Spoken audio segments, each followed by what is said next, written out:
Hey, thanks for joining me. I have a mountain of Mignola work here right in front of us. And this is not everything, but I was kind of digging out his greatest hits.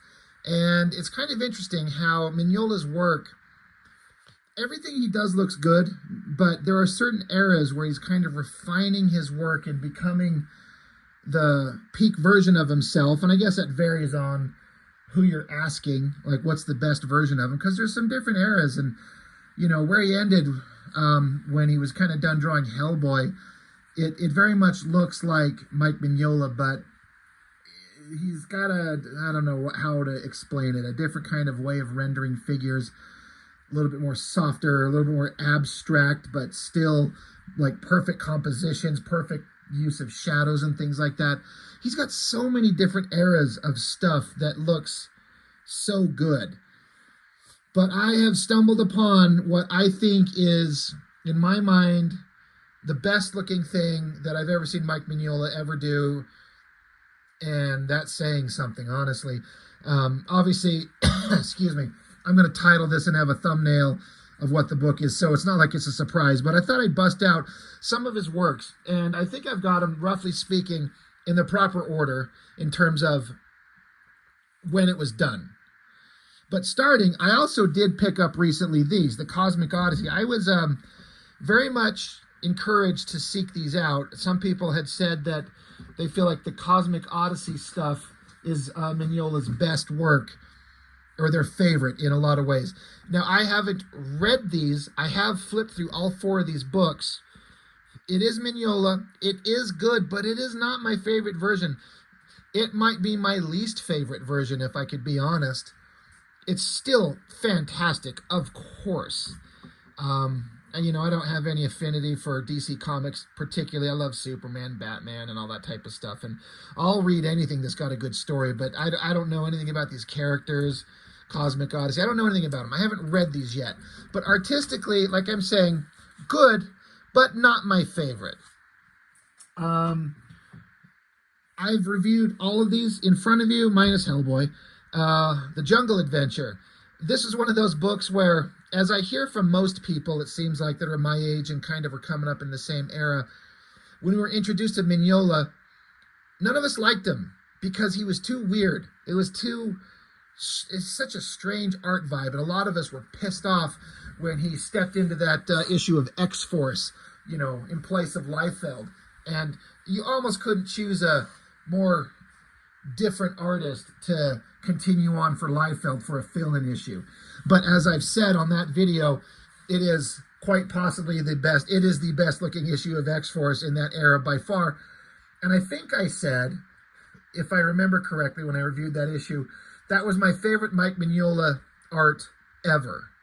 It just was clicking in every way possible. It is perfect. It's in a book with characters that I know and I like, and the art style's working, the coloring's working. I'm pretty sure he inked himself on that, which is the best version of Mike Mignola, when he inks himself. I remember reading The Jungle Adventure and not liking it as a kid. I'm like, this weird art style, I don't like it, it's strange.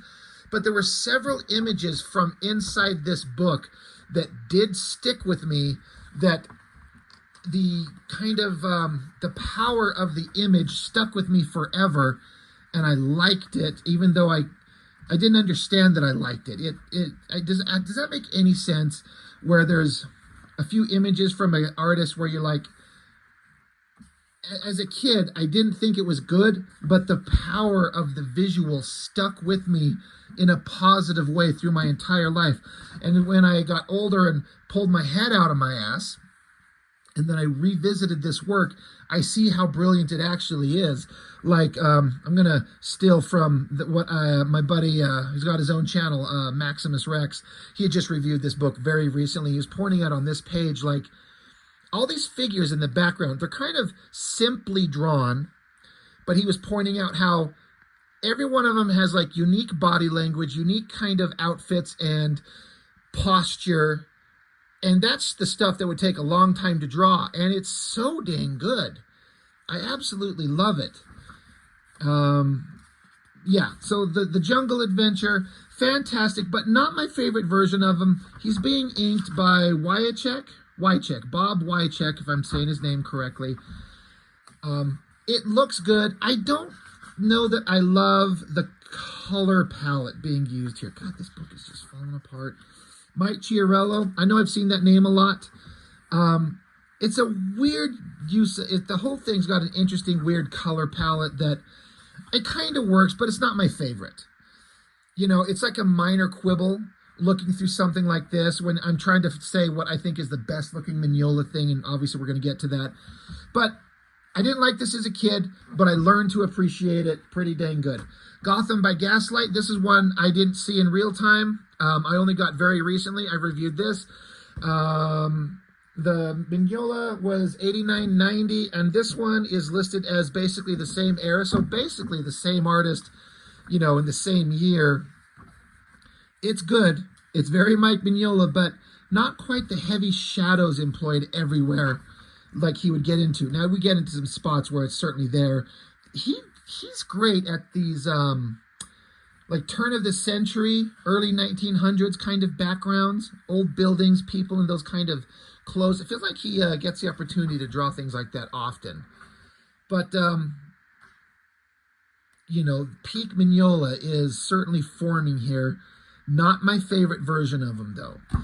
What could be argued to be maybe his best work, the Dracula. Love this.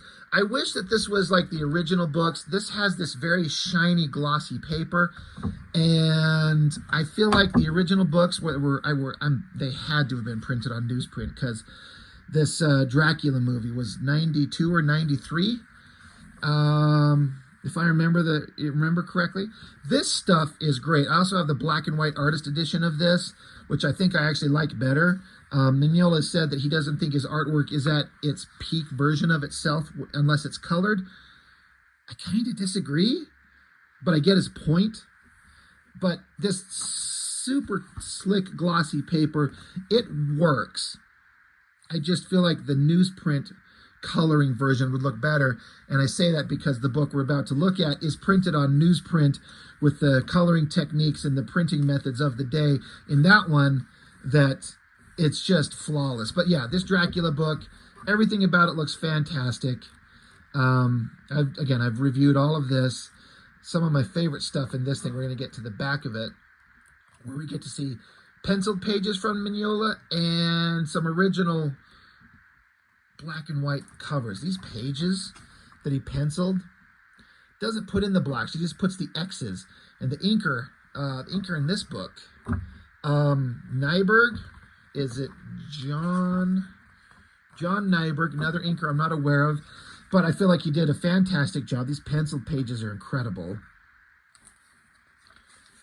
He's just so good. And then, yeah, I love these black and white images. All of this stuff looks just perfect. Love this wolf. I remember trying to reproduce this as a kid when I was in high school. That wolf head and the hand, and just failing at every step. Beautiful stuff in there. And then, of course, the Hellboy. This is a collection, volume 1, an omnibus of everything. I have only got about halfway through this book, and I've owned this for a couple of years. I have to be honest, the stuff I've read, it's good, but it's struggling to keep my attention. And I'm not saying there's anything wrong. It's just, it wasn't just blowing me away that kept me like anxiously getting back to the story. Artistically, it's just perfect. It's Mike Mignola. It's great. But I've only got to about halfway. I've been somewhere in here. I'm a little past this. Yeah, I was in here somewhere where I just kind of put it down, and I just haven't come back to it, and I haven't read the follow-up stories. But artistically, I mean, this is where Mignola kind of takes off, right? He has his own character, gets to blow up with that. But I had no idea that this Dark Knight issue existed. Not a clue. No idea.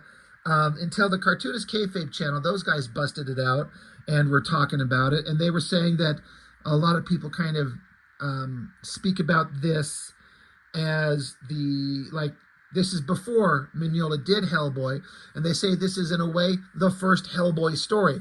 And considering the content, the setting, the style, the mood, the art, I can see that. Like, you take Batman out and put Hellboy in there, and you got a Hellboy story. I had no idea that this existed until I saw the Kayfabe guys go over it, and it was a great review. And then I found a copy of it on that Facebook page where people are selling or trading comics, and they had it for very cheap. I'm like, I have to get a copy of it. And so once I got this, and I flipped through this thing several times, I have to agree that I see the Hellboy kind of vibe. And in my opinion, this is the best looking comic that Mike Mignola's ever drawn. I mean, I really think, for me, you could say that his art style is the same in some of those other things, the Hellboy, things like that. But it's the combination of this newsprint and the way that the coloring reproduces on this newsprint paper. There's something about the way that it looks. There's something about newsprint. I talk about this so often that just gives it a look that's just so perfect. And this feels like fully formed. This to me is peak Mike Mignola. There's nothing in here that's not good. It's just mind-blowing. It's inspiring. I love the simple composition, this night sky, the silhouette tree and a moon, all these fantastic statues. They look like statues. They got that, I don't know, I was going to say that old-timey look of old classical kind of carving. I don't know what you'd call that, but just the hard, blocky ink line to make it look like stone. It looks so great. And then the color pops, like the moon and then the red on the finger, which is another Hellboy thing, the pops of red. Looks just so great. And there's something about it that seeing it in person versus seeing it through the camera lens that just is, it just looks so fantastic. And what a great double page spread. Another fantastic statue, and the layers of depth. Like, this statue is the foremost thing. And you got the layer of the guy here, and then the giant structure that Batman's standing on, and then this lighter rendered building structures in between this giant structure he's on here, and then the silhouetted trees in the background. He puts these other structures in a lighter rendering to give it another layer of depth, and then the black trees. And what weird, interesting color choices. Where is the credits on this thing? It's probably at the back. Coloring, Chiarello. So that's the same guy who did the Jungle Adventure, right? Sorry, I just want to make sure I got that right. Yeah, I was saying I didn't care for the color palette. I mean, I'm not saying it was bad in the Jungle Adventure, but it wasn't appealing to my eye. This is, and I talk often, like, this is why I don't want to color. I would never in a million years think to use this color tone for the front of this building. These colors for the sides, this sky color, that light blues tone or whatever, and then it's perfect, and I would never think to do that.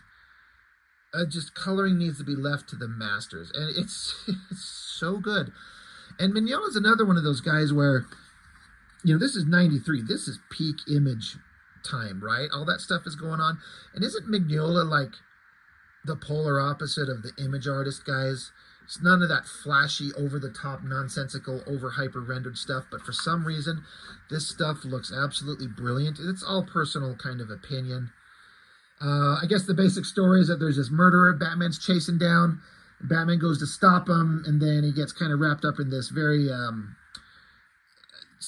like magical kind of demonic possession kind of thing. You'll see as it goes along. I was interested to see this scene where, as far as I know, I don't know if this character, his name's Lowther. I don't know if this is a character that exists. He's got some kind of superhuman abilities, but he gets the fucking drop on Batman in a big way that it was like, well, this is, Batman must be off his game, because holy shit. He dives down at this guy and socks him in the face, and then an elbow to the face. And then Batman does a single chop with his hand to knock the knife out of the guy's hand. But so the knife is falling, But then bad guy here, he just, he drops it, but then he instantly grabs it before it even hits the ground. So he's got fast reflexes. You know, Batman chops his hand, he drops it, but then just grabs it again instantly, and then plunges the knife into Batman's upper chest. Like, oh shit. And then he pulls the knife out and stabs him a second time. And then he picks Batman up and throws him. So, can somebody clarify, just for my own peace of mind, is this guy's got superhuman abilities? Is this a reoccurring character? I mean, it has to be, right? To get the drop on Batman like this, no just generic criminal scumball would get the drop on Batman like that, right? Or am I completely missing? It's really interesting to me. Stabs Batman twice, throws him so he lands on top of this stone structure, screams at him. Interesting compositional choice to have this big, long, wide panel and put the action way over here, but it all kind of like draws the eye down the page this way. Batman kicks the guy off, lands on these fence posts to stab through him. So Batman's up on this structure that the human guy picked him up and threw him on, and then it cracks and Batman falls through it. Like, okay. And then this is where, again, look at the crazy color choices. Falls through this mausoleum, whatever this structure is, this resting place where, you know, they've laid the dead here because it's a cemetery fight. And then this great shot of Batman just landed on top of like a coffin, we're guessing. Rubble and debris. Again, this is the exact opposite of what an Image comic artist would do. It would be a big, giant, fully rendered, you know, forced perspective shot. And there's a million different ways to draw this scene of Batman having fallen into this hole on top of a coffin. Mignola doesn't employ crazy camera angle shots like that, like, ever. He just kind of takes a simple, kind of even straight-on shot to everything, and somehow it looks flawlessly perfect. That looks awesome. It's a big, awesome shot. I like that there's no words. You just get to exist in the moment of the scene, and it's perfect. And I remember seeing the original, this black, I think I saw this in black and white in Wizard, maybe. It might be the colored version I saw. I can't remember. But this shot where it's this heavily shadowed shot of Batman's face, but no definitive line indicating where the side of his face is here, like you would normally draw in. It's just left out. And then the colorist makes the background tone blend straight into the tones of his face there. Really interesting choice. Love this shot of Batman standing there, just his cape. Like, most people's instinct is to flare that cape out, like a McFarlane thing would do. It's flipping everywhere, and God, it's a design element to use. But here he's just standing there, and then all you're rendering here is his face and his upper body and his hands, and then just the cape and the lighting kind of, it's just all in shadow. It's perfectly awesome. And I would never think of that. Love this shot of him just kind of wandering through the area. But yeah, he wakes up from here, and then suddenly he's just, he doesn't know where he's at. Something's kind of odd. I do remember rewatching the kayfabe video, and they were like, such a perfect mood going on, and they fucking ruin it with this bright colored bullshit shot here that just ruins the flow of the story. God, put this stuff in the back. No one gives a shit about that. They're just kind of putting these ads to sell their comics, but in terms of like making these books and putting them together, this should not be here. That sucks. And then this just all looks like stuff you'd see in a Hellboy comic. Just random panels of like statues and people's faces, soulless dead eyes and stuff.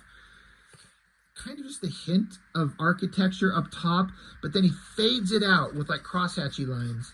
I need to double check. I looked at the colorist, but am I right that Mignola? Yeah, no inker.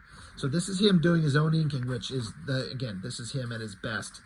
But I like how he doesn't feel the need to draw all the background structures, all the lines to the ground, and then grid out the floor and show it. It's like a hazy fog that he's walking through. Like even this double page spread at the beginning, if you notice, he doesn't draw the bottoms of this structure onto the ground.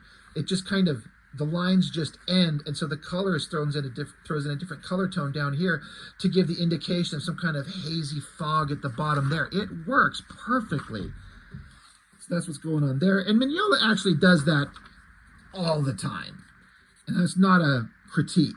It's a stylistic choice that I love, and I want to employ it myself.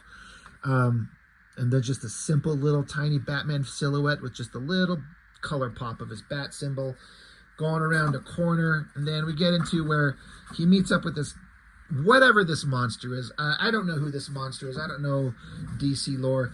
But the way this creature looks, like, look at this headshot right there. It's like the center shading with this like rotting face and those poofy kind of old school like beard chops on the side of his face and his teeth showing. Like, creepy monster. This is a fantastic shot of him coming up on another page. That's another one right there. That looks incredibly awesome. And look at the way he renders the hair, like those chops on the side of his face.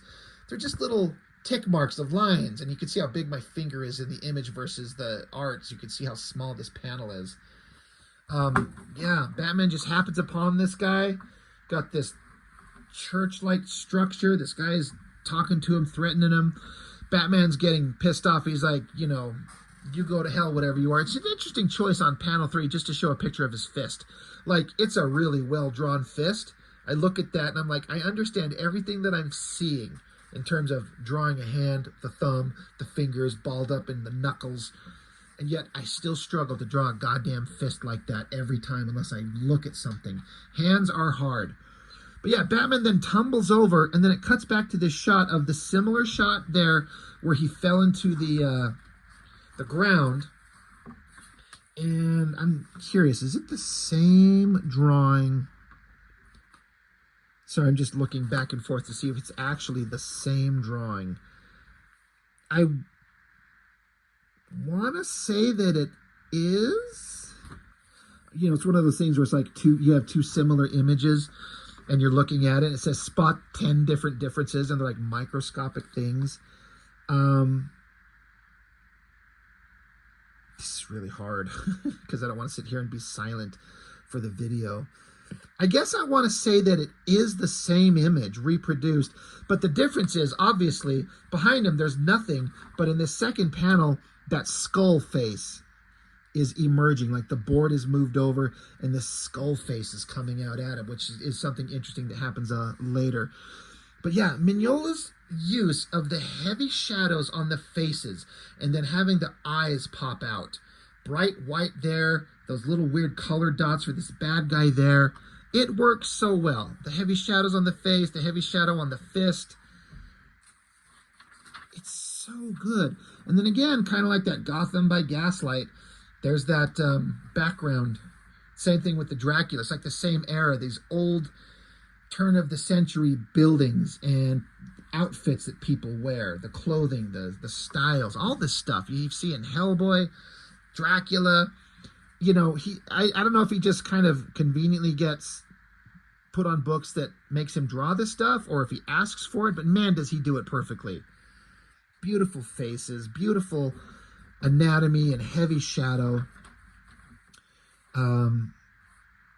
It's also good. That shot, look at that. That is so creepy, the way that he has those big round sockets for the eyes open like that. So it's like there's light sources kind of coming from both sides and the shadows just down the center of his face. Those teeth like that make him look like a corpse that's rotting, like it's a zombie that's moving. This interesting shot of him up here, and then he just kind of cuts out this shape, and then it's a different color tone. It's a weird choice. But again, getting back to that shot of Batman right there that we've seen twice, where that skeleton, that skull is popping up. Well, now it's got its bone hands wrapped around Batman, and it's like biting into him like a vampire, whether it's biting into him or sucking the blood from the wound that he got stabbed on. That is creepy. So this is all some kind of like, is it in his mind? Is it a dream? Is this actually happening? This is like a magical scenario where I feel like this is not where Batman excels. He's used to like street level crime fighting shit. But then when you get into magical stuff, it presents an interesting challenge that, you know, how do you prepare for that type of stuff? I like it. I like that this skeleton is like slowly enveloping him And as it goes on in his mind, if that's what it is, if this is like a mind war, a spiritual war between Batman and this monster, it's a really neat visual way to show that Batman's being enveloped by this thing. It's really creepy. And in the this scene where you see Batman's body rotting away, like this previous shot over here, where Batman, like, look at his eyes, they're like slits with like intensity in his eyes. But this one here, there's almost like a weakness and sadness in those eyes. And it's just such a subtle use of the shape of the eyes. It's fantastic. And again, Mignola never employs worm's eye views, where the angle is chosen very low, looking up at the characters, or very high angles, like a bird's eye view, looking down at the characters at an angle. Everything's like a straight-on shot. Straight, straight, straight. And if this was anybody else, you could argue that it's boring. What magical ability does Mignola have where these just straight-on shots look perfect? It's unbelievable. It's indescribable. It's that quality that's hard to explain. Like, if you don't have it, you don't have it. But yeah, Batman's losing. He's rotting away. He runs, dives through the glass, and then look at his like emaciated body with these spindly little bone legs. Really neat, crazy color choices. Oh, pardon me while I hiccup. Hits the ground. He continues to be rotting away. Like, look at this zombie face going on here. Bad guy comes chasing after him, picks up Batman, starts beating the shit out of him. And then look at Batman here. Look at this, like, he's a rotted corpse at this point. And it's so great. Like, look at the emaciated flesh underneath that mask. Like, you could see the cloth, rubber, latex, whatever the fuck Batman mask, and then that rotting flesh underneath it. It's so good. Imagine what McFarlane would do, or Liefeld would do, or Jim Lee would do. None of that would be awesome. The only one of those guys, and I always use the Image guys as reference because that was my era of growing up. Like, that's where my childhood was at. And I think of those 7 artists, and I'm like, out of all those clowns, which one would do the best? The only one I can imagine that would draw something that would challenge this is Silvestri. That man can draw, and he uses some Mike Mignola type heavy shadow techniques, especially on Wolverine, inked by Dan Green. He's the only one that I feel like would do a comparable-ish job. But the choices of the shot here is just beautiful. Angry guy. So it's like the monster guy. He was a rotted away, fleshy face, but it's like he's sucking the life out of Batman. So Batman's rotting away, and then he's getting more full of life and more vibrant. Love this shot of him picking up Batman's bodies. Look, so much heavy shadow. And the limp body of Batman being lifted there. He's just basically a corpse. And look at that red background, just making it pop. That bright color on the chest of the villain here. It's so good. This is just the best Mike Mignola artwork I've ever seen. And then somehow Batman fights his way out of it. You know, he rallies, starts punching. Bad guy's rotted away. Batman's back on his feet. And then Batman's standing here triumphantly, bad guy on top of this rock structure, you know, with his arms there. And then look at this. Look at these, like, octopus kind of arms in the background. That is so Hellboy. It's such an interesting visual element with, like, those little suction cups on the arms. It's like Lovecraftian type stuff. I don't know. I don't know why it's there, what the point of it is. Does it have a point, except it's awesome looking? And again, compare this simple shot. Like, this is like the badass dramatic shot of Batman standing there triumphant. Just this little figure. Like, I could cover it with my whole hand and you can't even see him. But there's a power to his pose, the composition of him center, the bad guy on his knees in front of him, the rock structure there. Composition is just perfect. And he's powerful. And then Batman suddenly wakes up, you know, comes out of his stupor, crawls his ass out of this, you know, tomb that he's in, gets out, and then it's like the skeleton structure that was under there that was trying to suck his life out. There's such interesting color choices. It's like these dead, dull tones, but then as Batman looks into the sky, there's like Like the bright blue feels like the hint of life and possibility just out of reach. He keeps going. Look at the background colors and this awesome silhouette of the skeleton shape popping up, debris, boards, leaves, flying everywhere. And then these two shots, these skulls, let me bring them up close to the camera. These little tiny panels, the most perfectly drawn skulls, like, it's so fantastic. And then this color pop, this change, there's a reason for it on the page turn. It makes me want to draw. I'm excited to sit down and start doodling. And then that whole thing gets struck by lightning. And again, go back to what you'd see in the same era in the 90s in the popular artwork. If you were to have Batman running from a sarcophagus tomb where it's being struck by lightning and exploding, and Batman is diving out of the way. And Mignola does the exact opposite of what you think you would do in that era. He makes it the tiniest little drawing in the history of ever. And then the biggest thing is the sound effect, the boom. And then it's the most basic version of a lightning bolt you could ever imagine seeing. But somehow it just works with what he does. It just works. Again, there's a million different ways that could be rendered, and your personal taste might say, yeah, that's fine, but if it was done this way, it would be better. Right, maybe it is, but that's the magic of Mike Mignola. What he can do. Just look at this little tiny Batman figure. Look how simple that figure is. It's just a basic silhouette shot.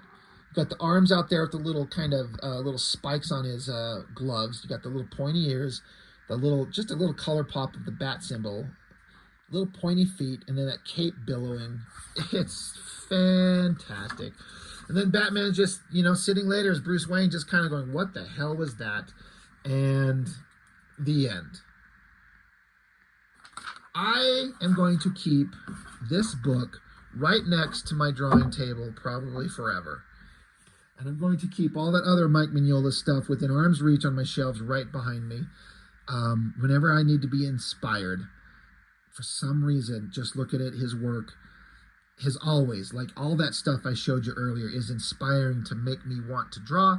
And then I run across this thing I had no idea existed. And I'm like, I thought I'd seen the best Mignola stuff, and now I feel like I have. And again, that's just my personal opinion. And maybe I'm in the honeymoon stage with this book. We're still just getting to know each other, and we're having a lot of sex every night. We're fucking a lot, and it's great. We're pounding ass, and maybe I'll get bored of it and want to just leave me alone. Let me go watch TV. But for right now, I'm looking at this, and I want to draw. I want to do shadows. I want to do awesome kind of lighting techniques. I want to draw awesome images, and this is inspiring me. And all that other stuff, the Mignola works, are going to be within arm's reach forever. Fantastic stuff. So let me know what you think. What do you think? Am I getting too excited over this thing? Do I need to chill out and go take a cold shower? I don't know, man. It's incredibly beautiful. God, I'd love to see some original, in-person Mike Mignola artwork. I'd die to see that stuff. Anyway. So Batman, Legends of the Dark Knight, issue 54 from November of 93. Perfect book, perfect art. Love it. So let me know what you think. That is all I've got. Thank you for joining me. I really, really appreciate it. I'll see you next time.